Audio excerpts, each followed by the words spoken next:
Hola, ¿qué onda? ¿Cómo están? ¿Todo bien? Yo aquí practicando un rato.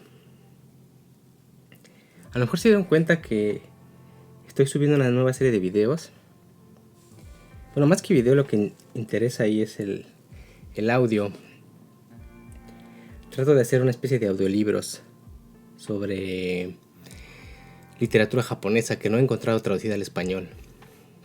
Entonces, si lo quieren checar, pueden ver ahí unos videos que he estado subiendo.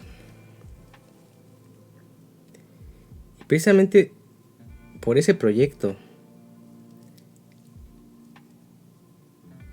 he estado buscando libros o autores japoneses,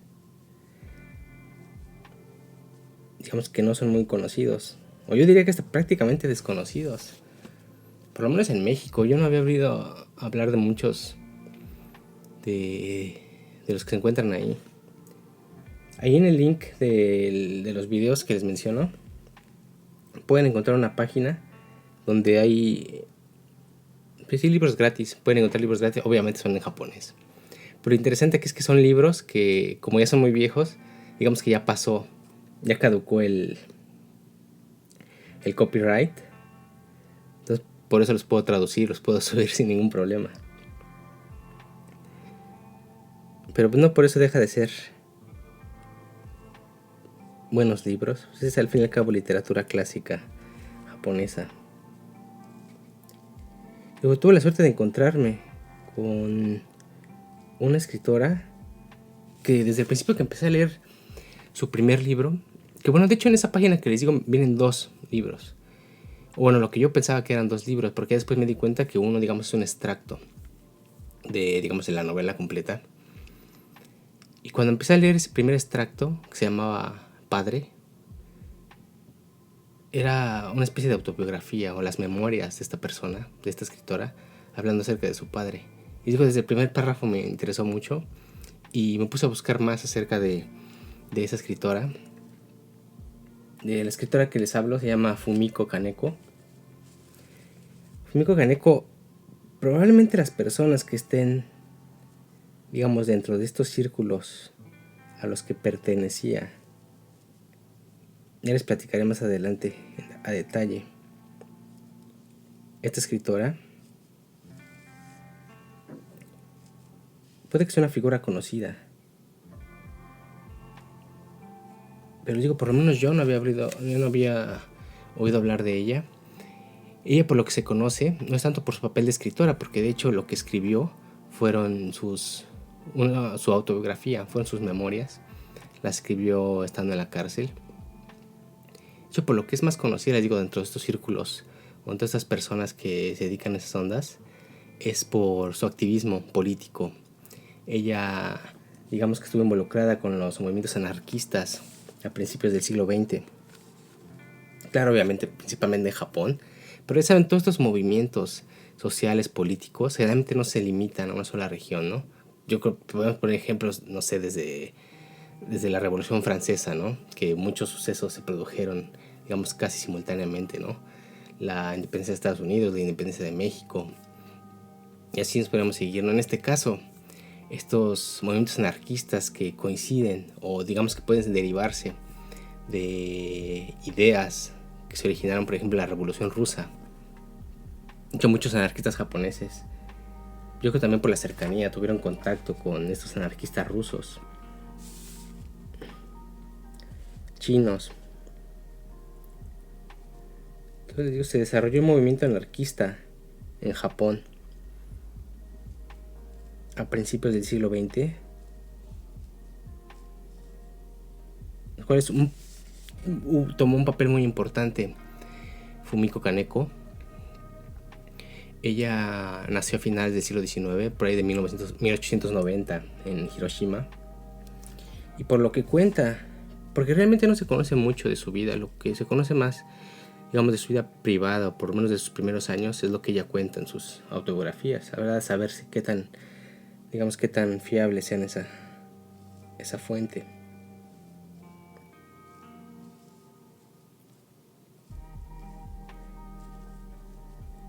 Y precisamente el primer capítulo es el del padre, el extracto este que les digo que que empecé a leer.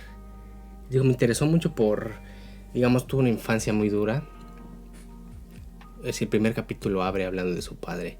Y es algo que digo, me sacó de onda desde el principio porque empieza a relatar sus primeros años de infancia, que ella tiene como recuerdos muy, muy felices de sus primeros años de infancia. Pero yo creo que son, por una parte, recuerdos falsos, o si no, de esos todos recuerdos que tenemos de, digamos, de nuestros primeros años, que yo creo son los más felices. Probablemente no hayan sido tan felices realmente, ¿no?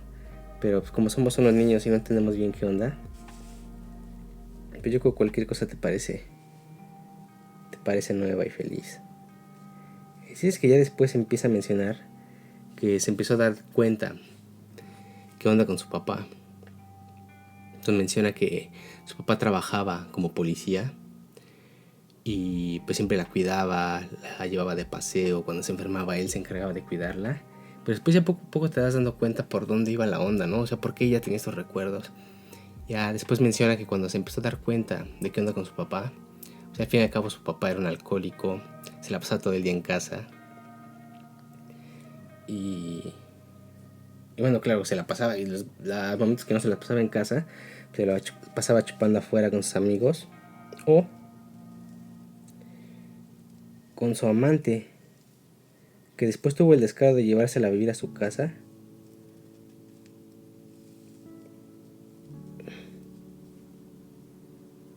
Junto con su esposa, la madre de Fumiko Kaneko.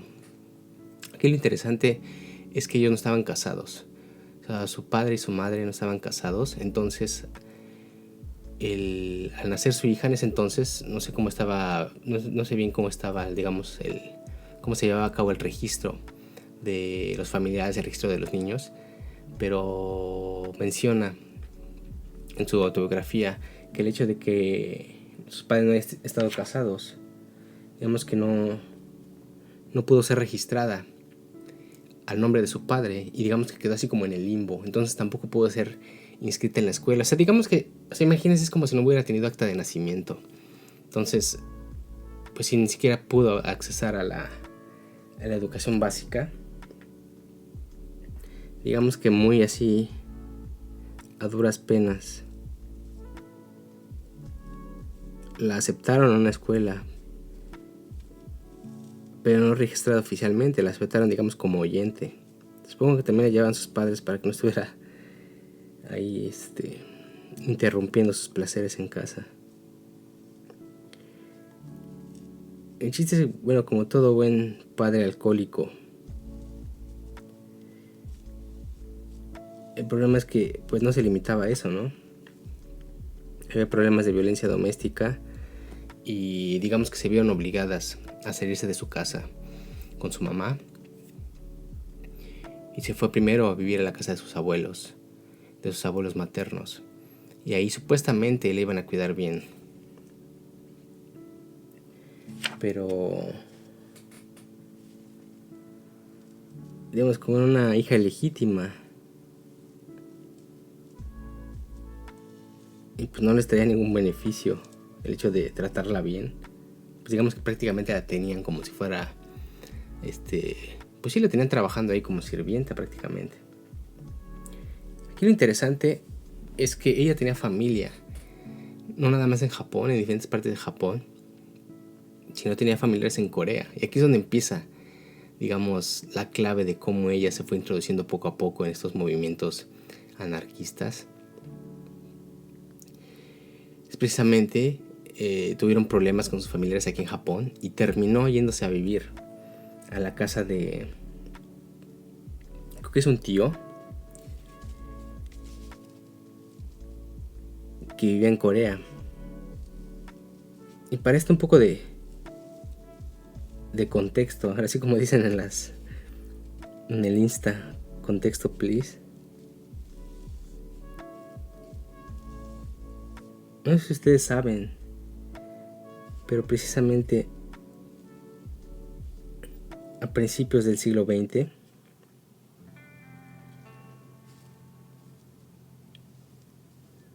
Japón estaba en un proyecto de,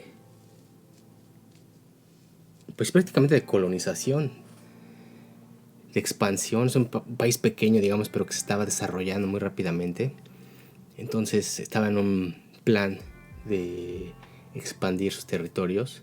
Entonces tanto con Rusia, si recuerdan la guerra que tuvo con Rusia, y a partir de que ganó esa guerra, la llamada guerra ruso-japonesa, digamos que empezó a tener un desarrollo muy importante, principalmente en el ámbito militar, que le permitió, digamos, pues sí, expandirse a otros territorios, uno de los cuales pues, precisamente Corea.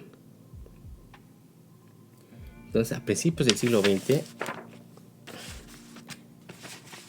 Corea estaba prácticamente ocupado por Japón. Se puede decir que Corea era una colonia de Japón. Entonces, cuando Fumiko Kaneko se fue a vivir con sus familiares japoneses, se fue a vivir a Corea. O sea, a pesar de que ella la trataban súper mal, digamos, porque era una hija legítima, o sea, nadie la quería ahí.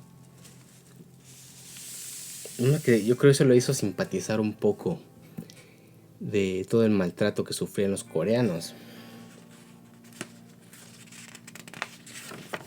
en ese territorio ocupado por Japón a principios del siglo XX. De hecho, eso es un tema polémico todavía hoy en día, de cómo en los libros de texto de historia en Japón, cómo se suaviza mucho este episodio. Tanto los crímenes de guerra, por ejemplo, que ocurrieron en la Segunda Guerra Mundial, de ahí para atrás, ¿no? Todos los crímenes de guerra, principalmente contra los chinos, estas famosas guerras sino-japonesas. Los crímenes que se cometieron cuando se tuvo esta ocupación en Corea. Y les digo, hay mucha presión por parte de esos países de que, digamos, que se enseñe realmente en Japón cómo se desarrollaron todos esos eventos. Pero pues claro, obviamente Japón no va a enseñarle a sus propios niños, a los niños japoneses, a decirle todas las culeradas que hizo Japón durante la guerra, ¿no? Entonces, digamos que ahí poco a poco van metiendo este tipo de episodios, pero los van suavizando y les van metiendo nombres. Por ejemplo, se conoce que, y todo esto supongo que fue testigo esta Fumiko Kaneko, que en ese entonces pues todavía era una mujer joven, prácticamente una niña,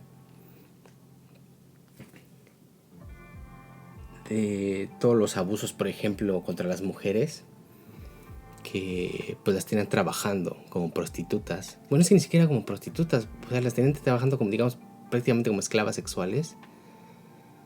Y a estas mujeres que las tenían trabajando como esclavas sexuales, o sea, cuando se enseña historia aquí en Japón, a esas mujeres se les conoce como mujeres de confort.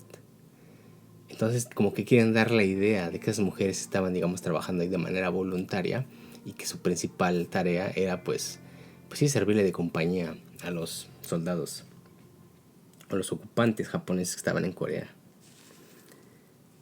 Otro ejemplo es los famosos trabajadores voluntarios coreanos. Pues que sí, eso es, imagínense, ni siquiera es un eufemismo, ¿no? Ahí sí es como,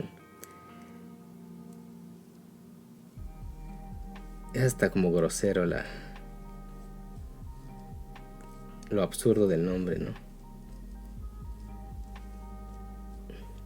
Los trabajadores voluntarios pues no era otra cosa pues que personas que estaban sometidos a trabajos forzados. Y pues sí, o sea, estos eran tratados prácticamente como esclavos, estos coreanos que estaban viviendo en ese territorio. Y o sea, hay estos términos en japonés, por ejemplo, jihatsu es como así voluntario, como pues sí, trabajo voluntario.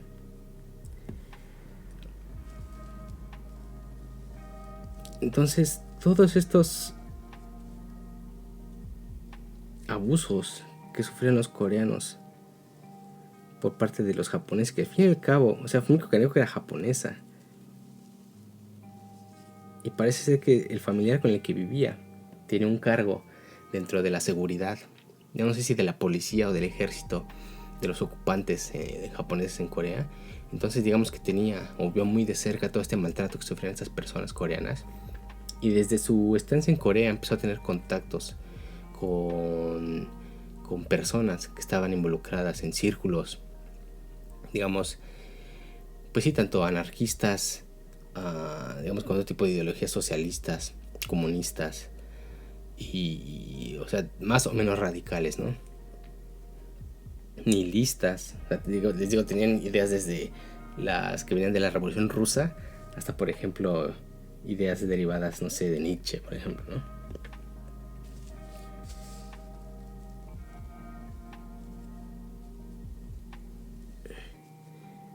¿Y qué otro, digamos, episodio importante en la vida de Fumiko Kaneko?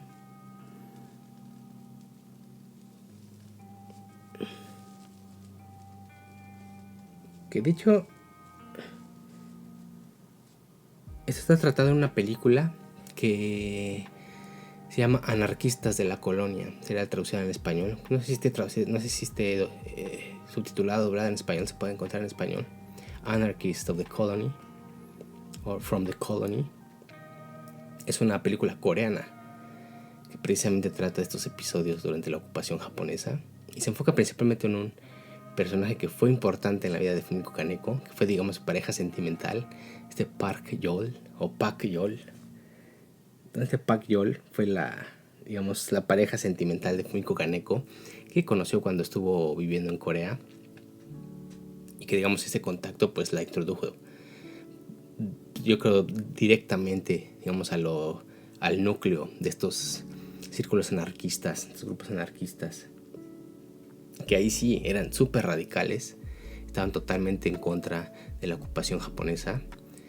Y bueno, esas ideas no solo, digamos, que se limitaban a la ocupación japonesa, sino que se extendían también a, por ejemplo, estaban tanto en contra del emperador, en contra del gobierno japonés. O sea, digamos que es que les digo, o sea, como todo este tipo de fenómenos sociales no se limitan simplemente a una región. O sea, había mucho intercambio ideológico entre diferentes países. O sea, digamos que hasta había como una especie de liga asiática de anarquistas que tenían contacto en China, Corea, Rusia. El chiste es que, viéndose involucrada en estos círculos anarquistas, esta Fumiko Kaneko pues ya estuvo bien adentro de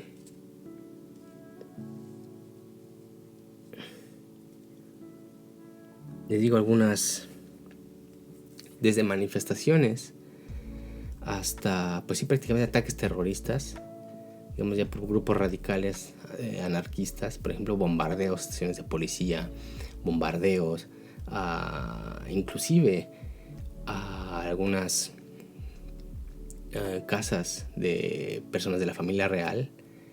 De hecho, uno de esos ataques con explosivos la llevó a la cárcel. A Fumiko Kaneko fue condenada a 10 años en prisión, de los cuales solo cumplió 5 años. Parece que por buena conducta, pero bueno, después de que la liberaron siguió en las ondas con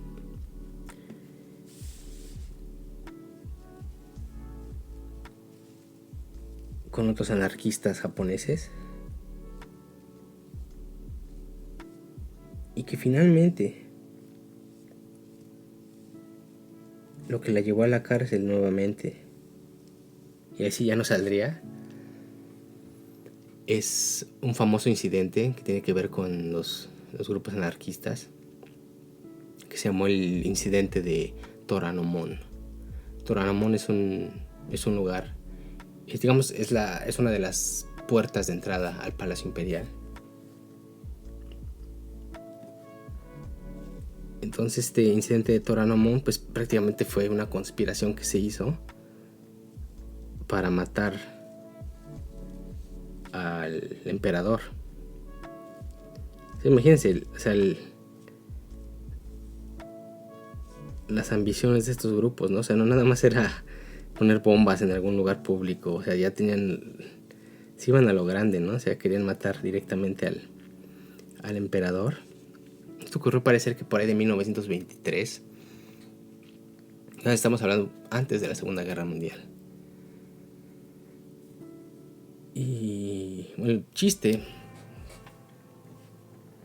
es que así casi casi como la de Miguel Hidalgo descubrieron su conspiración y pues ya detuvieron a todos los conspiradores, a todos los anarquistas que estuvieron involucrados en este plan por poner bombas y matar a diferentes a personas, elementos de la familia real, incluido el emperador, dentro de los cuales estaba Fumiko Kaneko, que de hecho no estaba, digamos, no formaba parte del grupo de acción de los que iban a poner las bombas, pero parece que sí estaba involucrada dentro de los conspiradores. Entonces fue acusada por alta traición y pues fue enviada a la cárcel y condenada a la pena capital.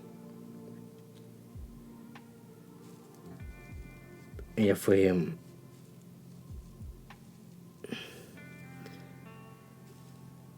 encarcelada en 1923.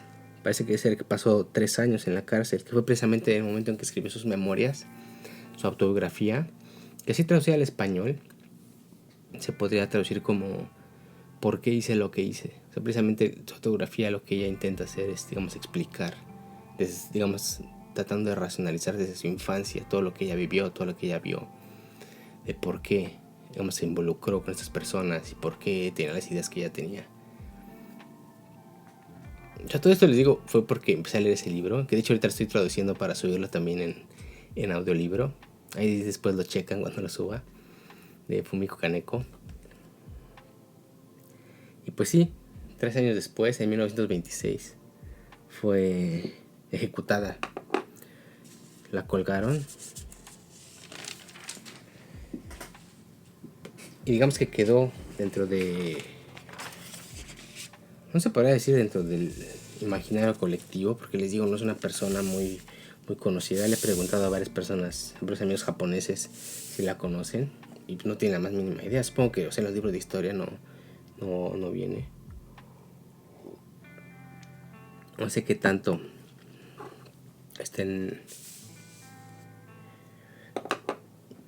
se quiera que se conozcan a estas personas que estamos, digamos, que habían conspirado para matar al emperador, ¿no? Supongo que no es una persona muy bien vista, digamos así, ante la sociedad más conservadora. Pero dentro de los grupos de izquierda es, digamos, una persona muy bien,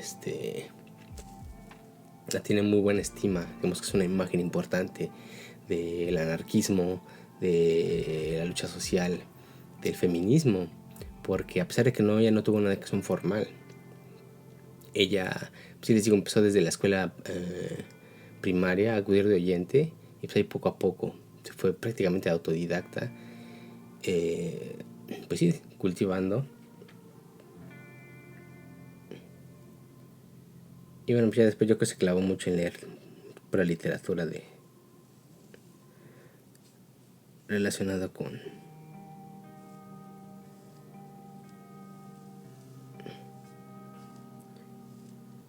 la filosofía anarquista o nihilista. Fíjense algo curioso, estaba leyendo sobre este incidente de Toranomon, sobre otros elementos de otros anarquistas que participaron en estas conspiraciones, que ya fueron conocidos, ya fueron camaradas de esta Fumiko Kaneko. Es algo curioso, porque dentro de estas personas que estuvieron involucradas en este incidente de Toranomon, hubieron 2 personas que vivieron un tiempo en México. Y pues, prácticamente tenían conexiones por todos lados, ¿no? Y si recuerdan, en México también se hubo un movimiento anarquista, precisamente en esos años, a principios del siglo XX, que de hecho tuvieron mucho que ver para, digamos, las citas que finalmente desembocaron en la Revolución Mexicana. Entonces, una persona que escribió mucho acerca de la ideología de la Revolución Mexicana, de ideas anarquistas en México, una persona que se llama Shosui Kotoku Shosui. Esta persona vivió en Japón y estuvo en contacto mucho con un anarquista importante que ese sí se conoce mucho en México, Ricardo Flores Magón.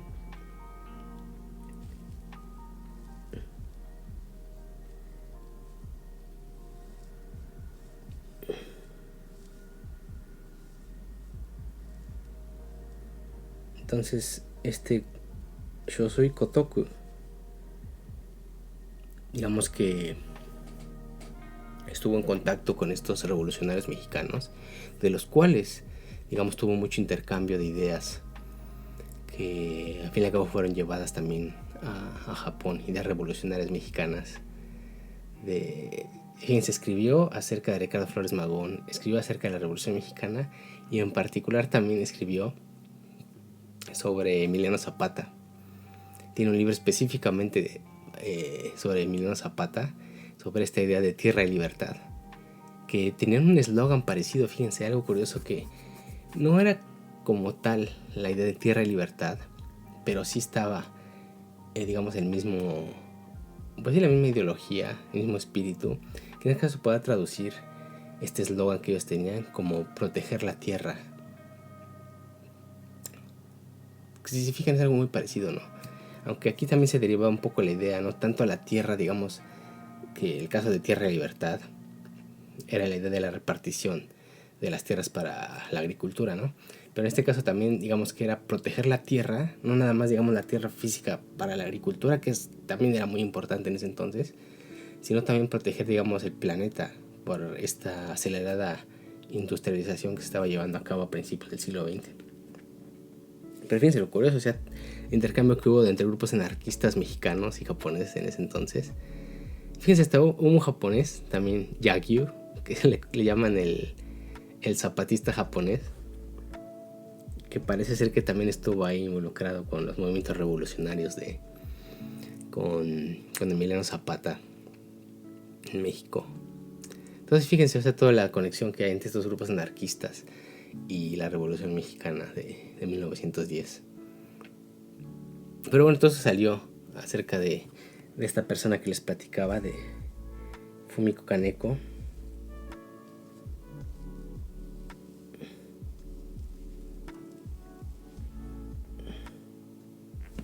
Pues si pueden, chequen la película. Parece, no sé si esté tan buena, pero igual se pueden dar una idea más o menos de por dónde va la onda de estos movimientos anarquistas en Corea, sobre la vida de Park Yeol, sobre su relación con Fumiko Kaneko.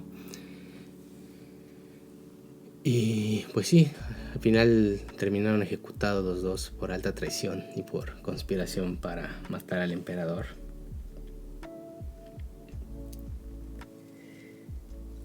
Y ahí checan el libro cuando lo acabo de traducir. Está medio largo, entonces yo creo que va a tardar un rato, pero ahí les aviso cuando lo suba para que lo escuchen. Es un libro muy interesante sobre la vida de Fumiko Kaneko.